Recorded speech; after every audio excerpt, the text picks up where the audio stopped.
से कहते हैं हम हिंदुत्ववादी हैं। तो दोनों हाथ उठा करके ओ सीताराम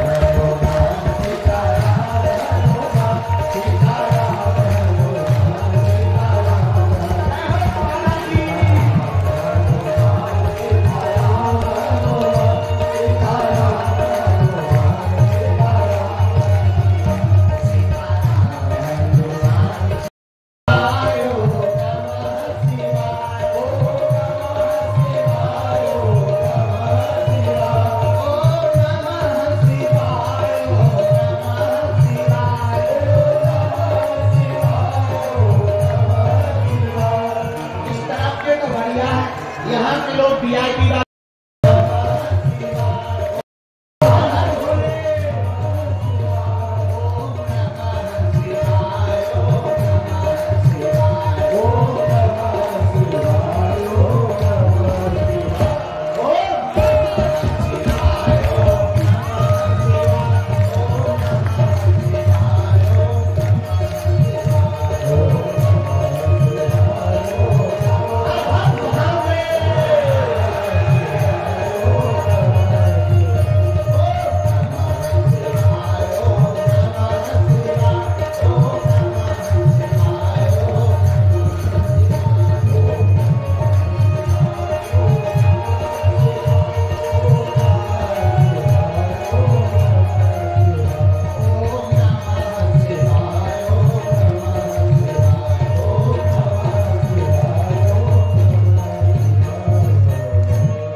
माता की, बागेश्वर धाम की, सन्यासी बाबा की, अपने अपने मकाई बाप की, भारत हिंदू राष्ट्र की, आज का एक दिन का प्रवचन करवाने वाले जजमान जी की, उनके पूरे परिवारजनों की, झारखंड के पागलों की, विरोध करवे वालन की भी पार्वती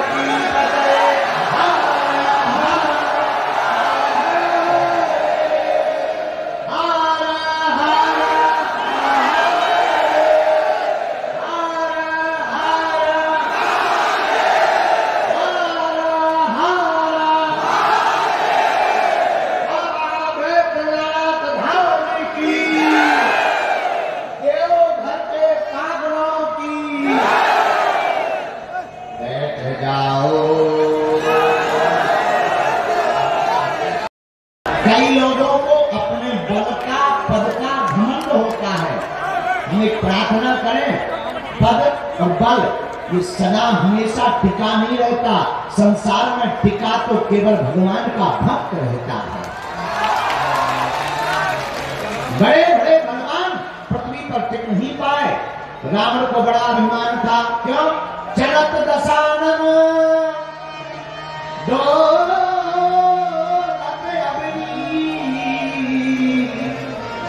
रावण सोचता हम जब चलते हैं तो पृथ्वी डोलती है। तो रावण शिवलिंग लेकर के निकला। रास्ते में जब वह झारखंड के देवघर में आ गया,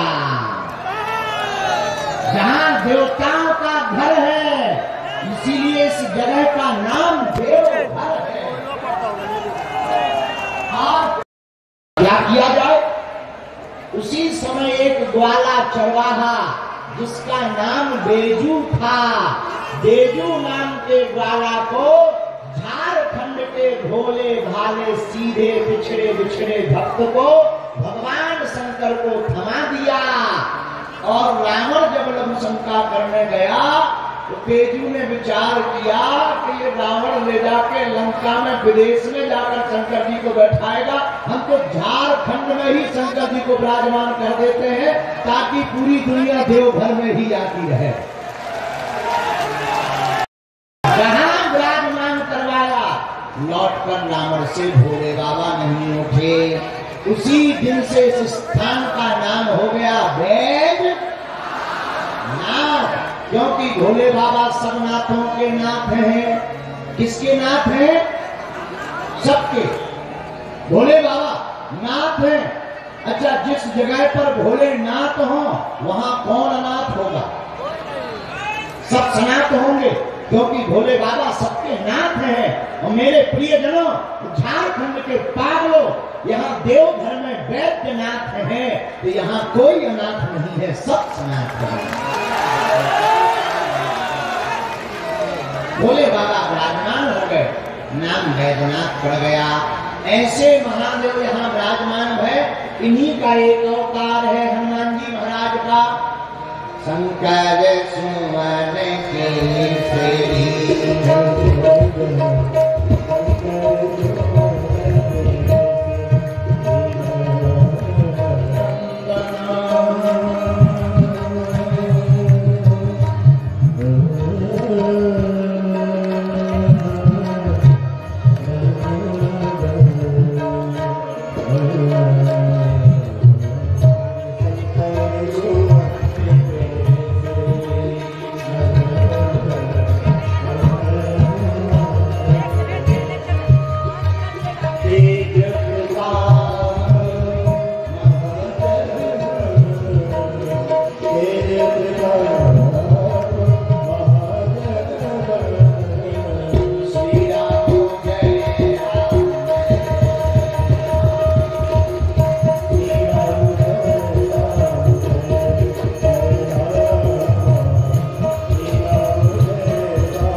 जब राम जी का अवतार हुआ तो भगवान भोले बाबा पार्वती से बोले कि हम भी राम जी के साथ सेवा करेंगे, रावण का वध करवाएंगे। तो पार्वती जी मुस्कुराते हुए बोली, महाराज रावण तुम्हारा भक्त है और आप रावण को मारोगे कैसे? तब भगवान शंकर ने मुस्कुराते हुए कहा, देवी रावण ने हमारे केवल 10 सिर को चढ़ाकर 10 रुद्रों को प्रसन्न किया है। हम 11 रुद्र हैं, एक रुद्र बाकी रह गया। जो रुद्र बाकी रह गया, हम उसी रुद्र के रूप में हम वानर बनकर अवतार लेंगे और रावण का वध करवाएंगे। इस प्रकार भगवान शंकर ही हनुमान जी बने। कौन बने? जोर से बोलो। हनुमान जी बने। इसलिए मेरे प्रियजनों, मेरे पागलों, भगवान शंकर ही हनुमान जी हैं और हनुमान जी ही शंकर जी हैं। जो शिव की पूजा करता है वो राम जी को पा जाता, जो हनुमान जी की पूजा करता वो भी राम जी को पा जाता। दोनों दिखने में दो हैं, पर शिव और हनुमान दोनों एक ही हैं। बोलो हर हर। इसलिए वैद्यनाथ के प्रियजनों, आप तो पहले से ही हमारे सरकार के भक्त हो, तो आपकी तो जय जयकार होनी ही है। और आज की कथा में जो जो विराजमान है, हम अपने बागेश्वर हनुमान जी के चरणों में मंगल में प्रार्थना करते हैं कि आप सबकी अलाय बढ़ाए भग जावे और बालाजी की कृपा आप सबके ऊपर हो जाए। लेकिन देखो एक बात है, बाबा बैजनाथ तो है, हनुमान जी के भक्त तो आप हो, लेकिन एक कमी है। पूछो क्या? जोर से पूछो। माथे पे सबके टीका होना चाहिए, घरों में सनातन धर्म का झंडा होना चाहिए। जो माथे पर टीका और सनातन धर्म का झंडा लेकर के बैठता है, वही हनुमान जी महाराज का वास हो जाता है। अच्छा, हनुमान जी का वास क्या झंडे में है? हाँ, ध्वज में है। जब महाभारत का युद्ध हुआ तब श्री हनुमान जी महाराज ध्वज पे ही विराजमान है, झंडे पर ही। और इसका केवल प्रमाण हम नहीं दे रहे, हनुमान चालीसा में गोस्वामी श्री तुलसीदास जी ने प्रमाण दिया है। हनुमान क्या मिलेगा।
अपने घर के बाहर ध्वज लगाएगा, उसी के द्वार पर श्री हनुमान जी का पहरा हो जाएगा। घर के बाहर झंडा लगाना है, घर के भीतर राम जी को बैठाना है। अयोध्या में राम जी बैठ गए हैं, अब हम लोगों को अपने दिलों में भी राम जी को विराजमान करवाना है। पूछो क्यों? अरे पूछो तो। हम राम जी को दिल में बैठने की बात इसलिए कह रहे हैं, राम द्वारे तुम रखवारे होते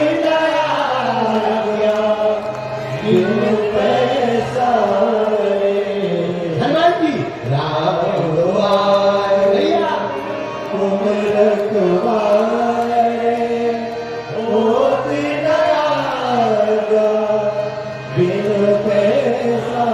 जिसके घर पर राम जी रहेंगे, जिसके दिल में राम जी रहेंगे, उनके साथ हमारे हनुमान जी रहेंगे। क्यों? राम के द्वार पर हनुमान जी का पहरा होता। हम नहीं कह रहे, सब संतों ने प्रमाण दिया। एक गीत भी आया है बड़ा प्यारा, वो जहाँ जहाँ कीर्तन होता प्रभु राम का।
द्वारे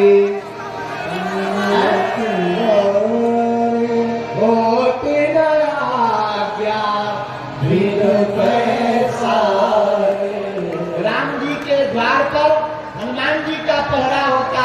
इसलिए मेरे प्रियजनों, भारत के सनातन में हिंदुओं अपने अपने घर में राम दरबार की प्राण प्रतिष्ठा रखो, अपने मन में राम जी के चरित्र को रखो। एक बात ध्यान रखना, ये मत विचार करो कि हम कहाँ रहते हैं।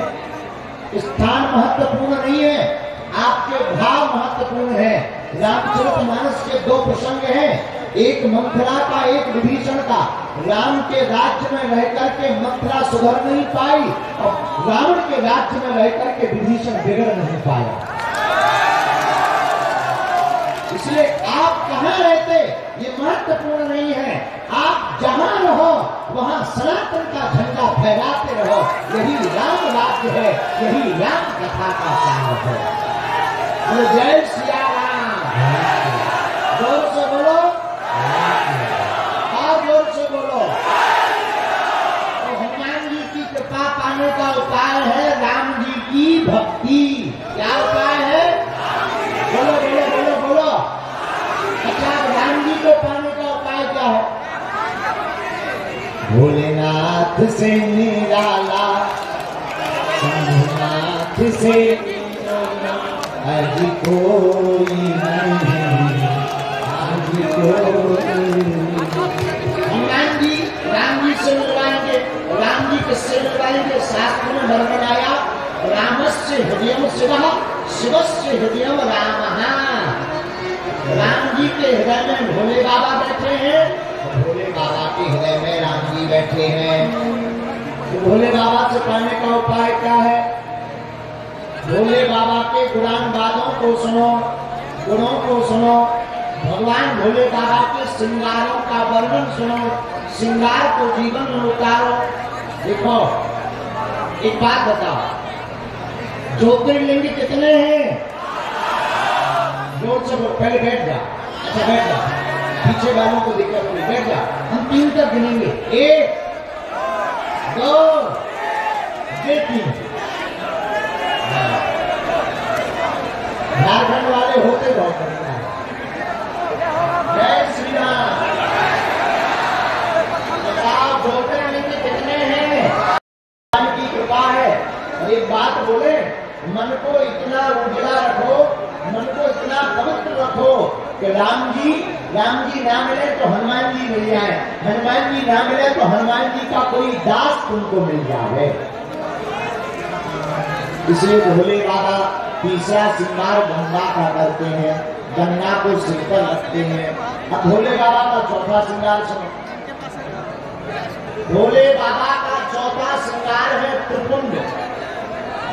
मस्तक पर 3 लकीरें रहती हैं। ये त्रिपुंड क्यों रहता है? भैया, त्रिपुंड है भूत, भविष्य और वर्तमान का प्रतीक। तीनों कालों को बताने की क्षमता जिसमें है वो त्रिपुंडधारी केवल और केवल एक ही है, वो भूत भावन महादेव है। लोग हमारे पास आते हैं, महाराज जी हमारा भविष्य बताओ, बढ़िया सा भविष्य बताओ।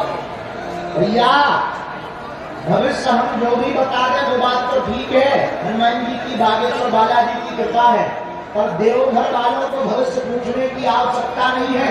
भूत, भविष्य और वर्तमान तीनों को लाइट फाइट करने वाले देवता वैद्यनाथ भगवान यहाँ पर विराजमान है। जो भूत, भविष्य, वर्तमान तीनों लाइट फाइट कर सकते हैं। बोलो हर हर महादेव, हर हर महादेव। यह भोले बाबा का चौथा श्रृंगार हुआ। अब 5वां श्रृंगार सुनो। महादेव का 5वां श्रृंगार है त्रिनेत्र। 3 नेत्र हैं, सबके 2 होते हैं, शंकर जी के 3, एक एक्स्ट्रा। भोले बाबा का हर काम अतिरिक्त ही है, एक एक्स्ट्रा है। तो किसी ने पूछा, बाबा हमारे तो 2 ही नेत्र हैं, तुम्हारे 3। शंकर जी बोले नहीं, 3 सबके हैं, पर किसी का बंद पड़ा, हमारा खुल गया। ये यहाँ पर हम लोग ध्यान लगाने को कहते हैं, इसे आज्ञा चक्र कहते हैं। आज्ञा चक्र ये भी नेत्र है, और जिसका ये खुल जाता है वो भी लय प्रलय करने की सामर्थ्यता पा जाता है। तो भगवान का यह अद्भुत पांचवा श्रृंगार है त्रिनेत्र का। बाबा का छठवां श्रृंगार सुनो। बाबा का छठवां श्रृंगार है त्रिशूल। अच्छा, ये त्रिशूल क्यों नहीं रहते शंकर जी? क्या आवश्यकता?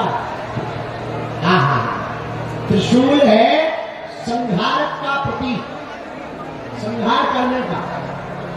लेकिन त्रिशूल में भी 3 नोक रहती है, 3 नोक निकली रहती है। ये किसका प्रतीक है? ये जो त्रिशूल में 3 नोक निकली रहती, ये त्रिताप निवारक है। दैहिक, दैविक, भौतिक, ये जो 3 प्रकार के ताप होते हैं, तो जो शंकर देव महादेव की पूजा करता है, त्रिशूल के बल पर महादेव तीनों तापों का विनाश कर देते हैं। इसका वर्णन रामायण में भी आया है। हम नहीं कह रहे, रामचरितमानस में गोस्वामी कवि तुलसीकर पावनावतार श्री तुलसीदास जी ने लिखा, एहा दैहिक, दैविक, भौतिक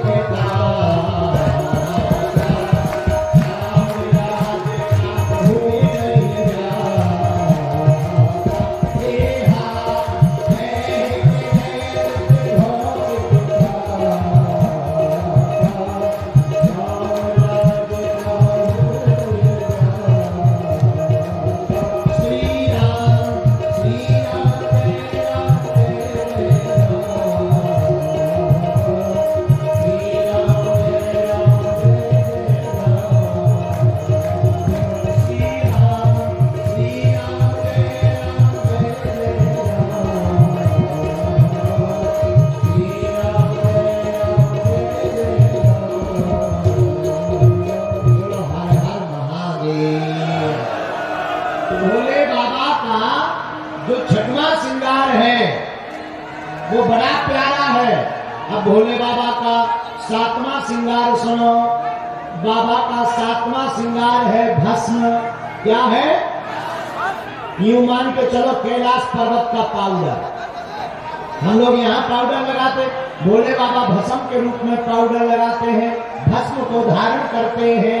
अभी हम जब गए, हमारे यहाँ के लाडले सांसद जी, हमारे बड़े ही प्रिय श्री निशिकांत द्विवेदी भी साथ में थे, महिला भी साथ में थी।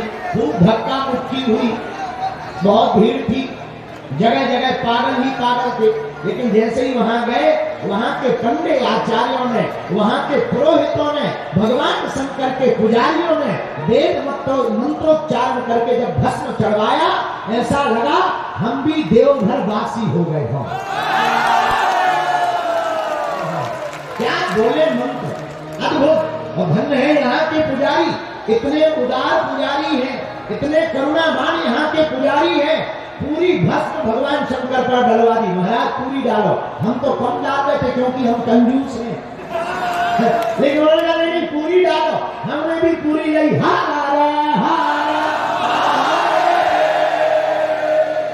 जो बची कुछ हमारे लगा दी, कुछ हमारे दुबे जी को लगा दी, बची खुची ब्राह्मणों ने खुद लगा ली। ऐसा नजारा था मंदिर के अंदर, मानो सब राम जी के बंदर। ऐसा नजारा था मंदिर के अंदर, लग रहा था सब राम जी के बंदर हैं। भैया हम तो देवघर आकर के धन्य हो गए, यहाँ की भक्ति देख करके धन्य हो गए। धन्य है यहाँ के लोग, धन्य है यहाँ की भक्ति, धन्य है वासी। और भारत के लोगों, हम तुम्हें प्रार्थना करेंगे, आज बागेश्वर धाम के मंच से एक बार जरूर आना चाहिए 12 ज्योतिर्लिंग में भगवान वैद्यनाथ के दर्शन करने के। जो झारखंड के देवघर महादेव के दर्शन करने आएगा, वो 100 भी शिव बन जाएगा, वो मुर्दा भी जिंदा हो जाएगा। और 100 और शिव का मतलब, 100 का मतलब मरा हुआ। मरा कौन? जिसके हृदय में राम नहीं, जिसके हृदय में संतों के प्रति प्रेम नहीं, जिसे हिंदुत्व से प्यार नहीं, वो मरा हुआ मुर्दे के समान है। इसीलिए देवघर में जो आकर के महादेव की भक्ति करता है, आहा धन्य है भोले बाबा। तो भोले बाबा का 7वां श्रृंगार है भस्म। क्या है? बोलो बोलो बोलो। आदमी कहते ना भस्म कर देंगे, ये वही भोले बाबा को भस्म प्रिय है। अच्छा, भोले बाबा को भस्म क्यों प्रिय है? क्या बात है? भस्म क्यों लगाते हैं और कब से लगाई? आहा, एक बार भोले बाबा एक जगह चले जा रहे थे, रास्ते में एक मुर्दा शव लेटा हुआ चला जा रहा था। पीछे पीछे लोग कह रहे थे, राम नाम सत्य है, राम नाम सत्य है, राम नाम सत्य है, राम नाम। भोले बाबा को लगा ये तो हमारी पार्टी के आदमी हैं, सो भोले बाबा पीछे हो गए। अब भोले बाबा भी कहने लगे, राम नाम सत्य बोलो, राम नाम। भोले बाबा सत्य सत्य कहते हुए जाने लगे, लेकिन जैसे ही शमशान घाट पर मुर्दा पहुंचा, मुर्दे ने आग लगाई। सत्य बोलने वाले अपनी अपनी बातें करने लगे। एक बोला, एक बात बताओ जी, कब मर गए थे? दूसरा बोला, भैया हमें तो लगता है सुबह ही चले गए। तीसरा बोला, क्या बताएं, इनको आज ही मरना था, रविवार को मर जाते, कम से कम हमारे काम तो नहीं बिगड़ते। चौथा बोला, हम भी क्या बताएं, हम तो अपनी बिजली का बिल जमा करने जा रहे थे, लेकिन ये मर गए। शंकर जी ने सोचा, अभी कुछ देर पहले राम नाम सत्य कह रहे थे, अब तो ये संसार की बातें करने लगे। अरे ये तो झूठे प्रपंची है, ये हमारी पार्टी के आदमी नहीं है। लेकिन तब तक मुर्दा जल चुका था। पर भोले बाबा ने विचार किया, भैया मुर्दा भले ही जल गया, लेकिन इसके कारण कुछ लोगों ने राम नाम सत्य कहा। हमारा सच्चा साथी तो यही है। मुर्दा जल गया और उसकी भस्म बच गई। उसी भस्म को सीताराम कहते हुए अपने शरीर में लगा लिया। उसी दिन से भोले बाबा को भस्म चढ़ने लगी।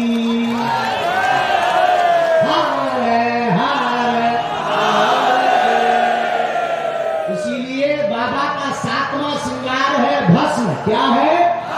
बोलो बोलो बोलो। एक बार एक अंग्रेज आया देवघर भस्म खरीदने। बोला, हमको भोले बाबा की भस्म की पुड़िया दो। तो यहाँ का एक हमारा चेला था पुराना चंगीलाल, वो दुकान पर बैठा था, उसने पुड़िया दी। अंग्रेज ने पूछा कितने रुपए की? उसने कहा ओनली 20 रुपीज, 20 रुपया। अब अंग्रेज ने वो पुड़िया ली, यहाँ से देखे वहां से देखे। दुकानदार चंगीलाल ने पूछा, क्या बात है सर, क्या देख रहे हो? अंग्रेज बोला, हम देख रहे हैं एक्सपायरी डेट नहीं लिखी इसमें। तो दुकानदार मुस्कुराता हुआ बोला, अंग्रेज साहब इसमें कोई एक्सपायरी डेट नहीं है, क्योंकि ये बनी ही एक्सपायर्ड लोगों से है, ये बनी एक्सपायर्ड लोगों से है। तब तक मुस्कुराता हुआ अंग्रेज बोला, अच्छा बोले यस। अंग्रेज बोला, फिर तो ये खराब नहीं हो जाएगी? अरे देवघर का झारखंड का आदमी कच्चा थोड़ी होता है, झारखंड का आदमी तो ऊंचा होता देवघर का। झारखंड का देवघर का आदमी मुस्कुराता बोला, हे अंग्रेज बाबू, ये बनी एक्सपायर लोगों से है, लेकिन जो भी अपने माथे पर लगाता है उसकी एक्सपायरी डेट बढ़ जाती है। ये भस्म का सिद्धांत है। इसलिए भोले बाबा का 7वां श्रृंगार भस्म है। 8वां श्रृंगार क्या है? रुद्राक्ष की माला। क्या है? बोलो बोलो बोलो। माला क्यों?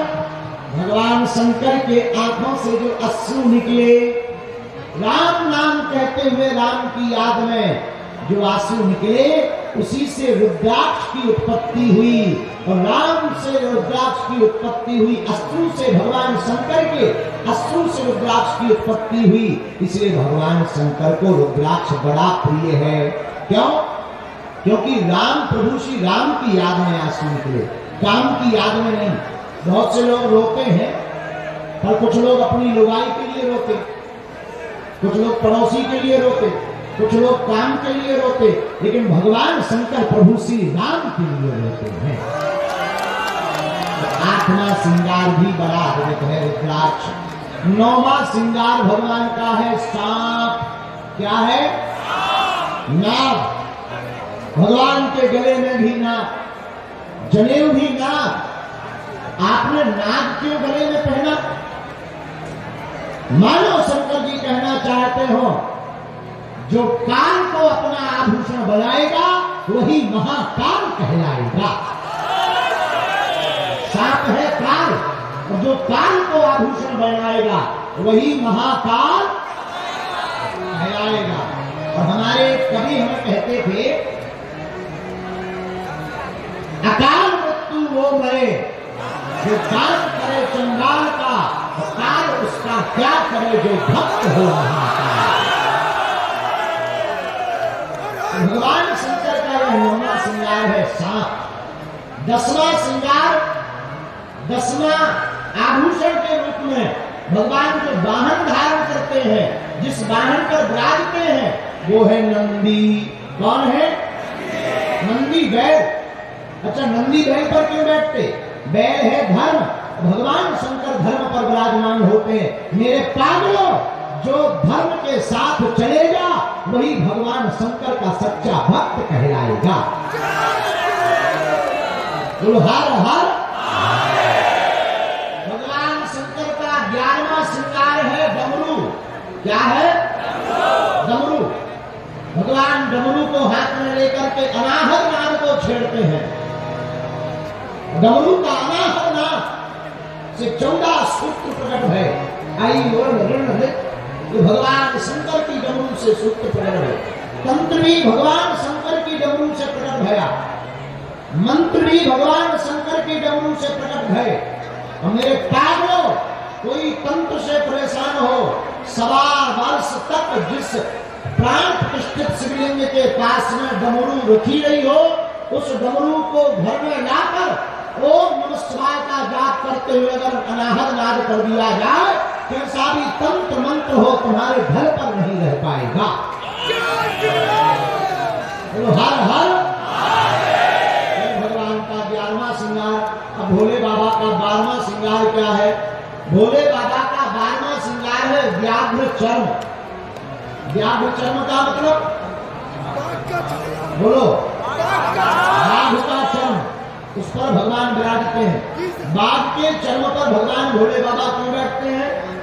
क्योंकि वह दुनिया को संकेत देना चाहते, अहिंसा परमो धर्मः, हिंसा करना पाप है, अहिंसा में जीना ही धर्म है। इसलिए भूत भावन महादेव व्याघ्र चर्म पर बैठ करके सुशोभित होते हैं। जो इन 12 श्रृंगारों को भगवान भोले बाबा के करता है, 12 श्रृंगारों की पूजा करता, 12 श्रृंगारों से भगवान की उपासना करता, 12 श्रृंगारों से महादेव को भजता है, और जो 12 श्रृंगारों का चिंतन करता है वह व्यक्ति भगवान शिव का विशेष भक्त बन जाता है।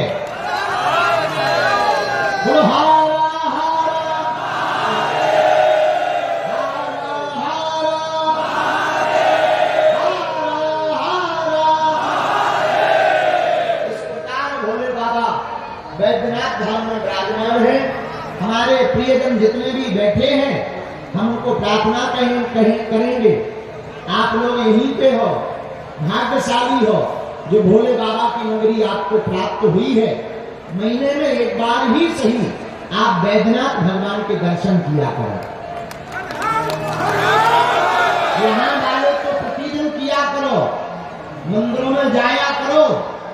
वो लोग शुक्रवार को जाना नहीं छोड़ते हैं, खूब भीड़ जुटाते हैं। हमें उनसे बुराई नहीं है, पर अपने वालों को भी मंगल और शनिवार मंदिरों में जाना चाहिए। किसी से लड़ने के लिए नहीं, दुनिया को ये पता लग जाए कि सनातनी भी किसी से कम नहीं है। आज के बाद कौन कौन प्रति मंगलवार को बालाजी के या बैद्यनाथ भगवान के दर्शन करने जाएगा? हाथ उठाओ। पक्का? जोर से बोलो। पक्का? पक्का? कौन कौन भारत में हिंदू एकता चाहता है? आप चाहते हो हिंदू एकता? तो हम तो इसीलिए आए हैं कथा तो बहाना है, असलियत में हमें पूरे भारत के हिंदुओं को जगाना है। जब तक भारत के हिंदू जाग नहीं जाएंगे, हम चैन से नहीं बैठेंगे। तो मेरे पागलों, तुम मेरा साथ दो, हम तुम्हें मिलकर हिंदू राष्ट्र देंगे।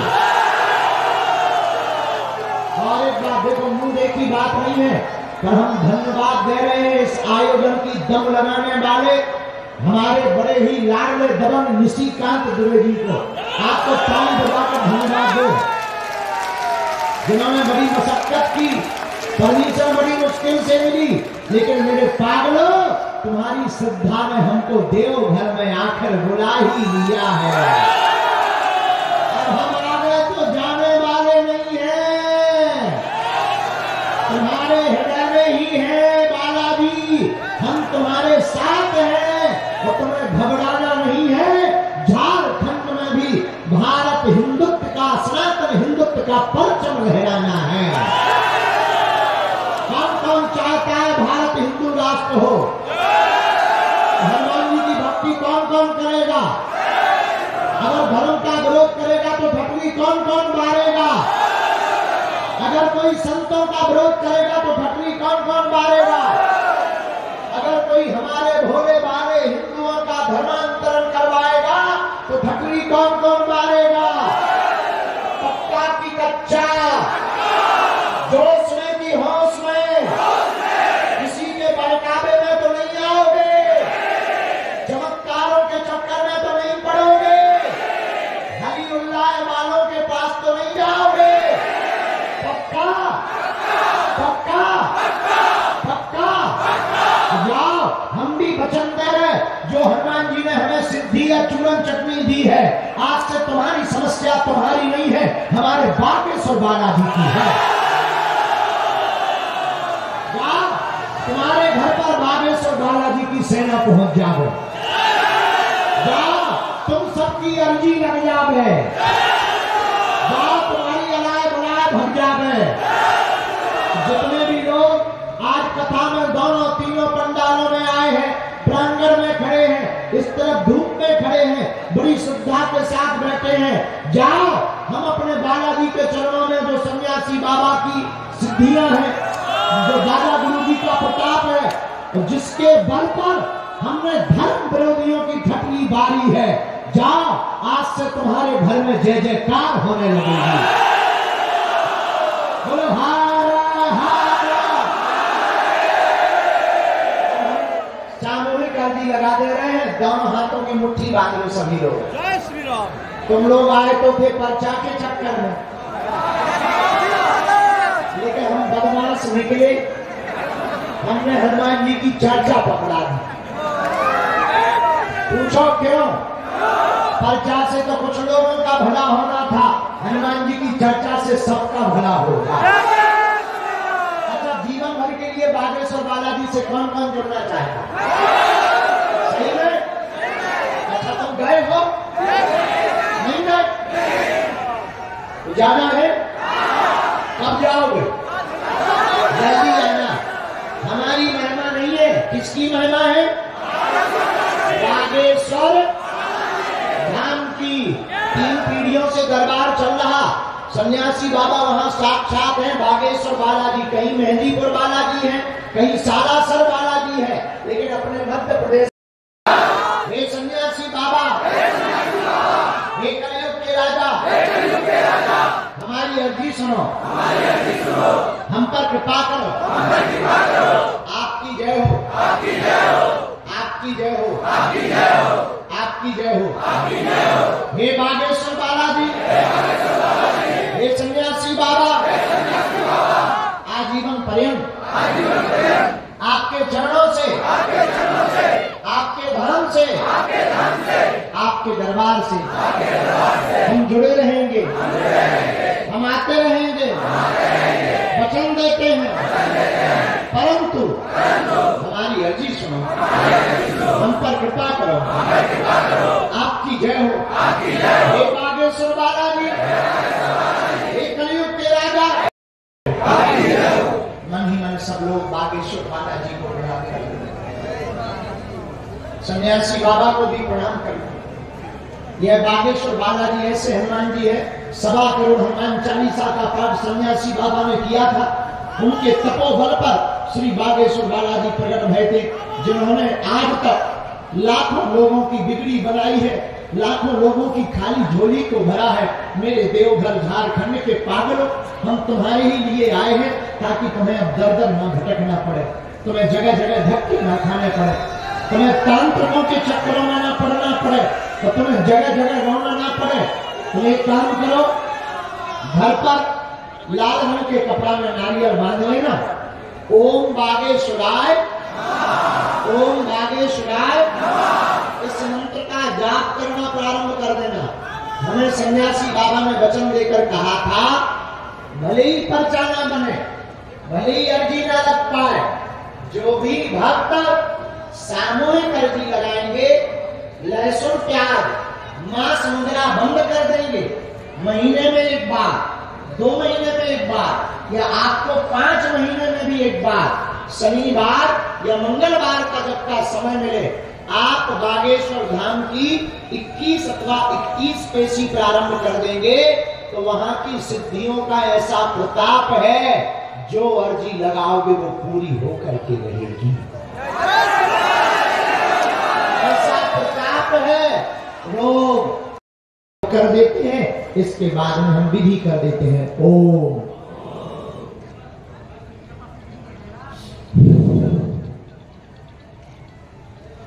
ओम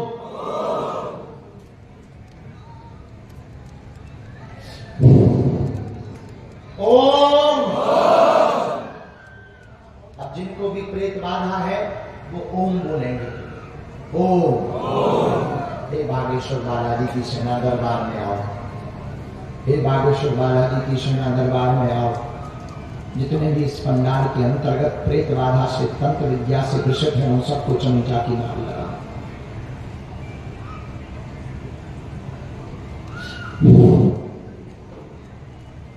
राम राम राम राम राम, बोलो ओम बम बागेश्वराय वीर वीराय फट स्वाहा। ओम बम बागेश्वराय वीर वीराय फट स्वाहा। और भी जितने प्रेत बाधा के रोगी हैं, ये सन्यासी बाबा उन्हें चमी चाटी मार लगा। कोई डरेगा नहीं, जो का तुम खड़े हो, कोई भी